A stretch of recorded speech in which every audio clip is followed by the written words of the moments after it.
Exposure reduction, tips for managing the most common allergies. Yep, allergens are pretty much everywhere. They can come and go with the seasons, or they can linger all year long. They can be carried by your furry best friend or ingested when a food contains hidden allergens, like a bagel with derivatives from soy or legumes mixed in the flour. They can float around in the wind or hide in your basement with those dusty holiday decorations. They're in classrooms, office buildings, your bed. You see, hundreds of ordinary substances can cause or trigger an allergic reaction. So if we're constantly surrounded by allergens, is it really possible to avoid them? Technically, no. No one can completely shield themselves from allergens, or at least someone hasn't invented a magical invisible bubble for that yet. But it may be possible to reduce and manage exposure just enough for someone to avoid reaching their symptom threshold, the point at which one starts to experience symptoms.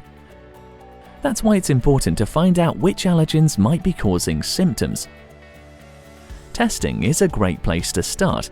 There are a few testing options available, but one in particular, a specific IgE blood test, uses a single blood draw to reveal potential sensitization to allergens. Once a person knows for sure if and what they are allergic to, it's time to put together an exposure reduction plan. An exposure reduction plan will help you minimize your exposure to allergens without completely changing your lifestyle.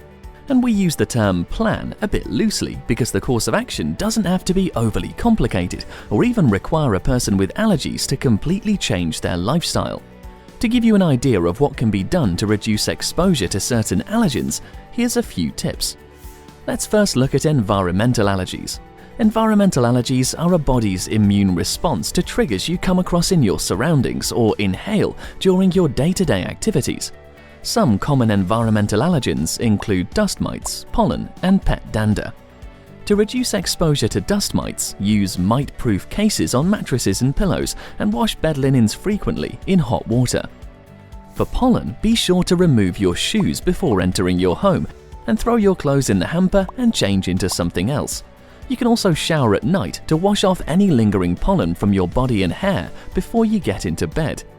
For pet dander, keep pets out of the bedroom and vacuum regularly. If you touch an animal, be sure to wash your hands. In addition to environmental allergies, there are food allergies. Did you know there are more than 170 foods that can cause an allergic reaction? A food allergy is an immune system reaction that occurs soon after eating a certain food or even just a tiny trace of the allergy-causing food.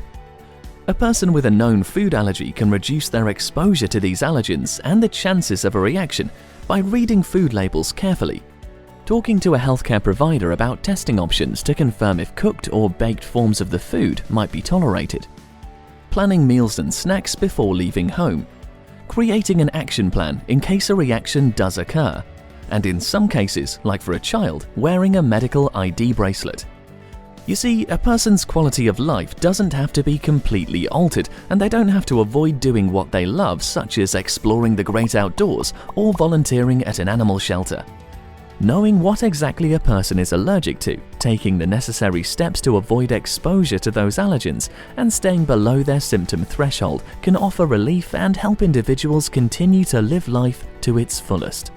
For more tips on how to reduce exposure to allergens, visit allergyinsider.com and ask your healthcare provider about specific IgE blood testing.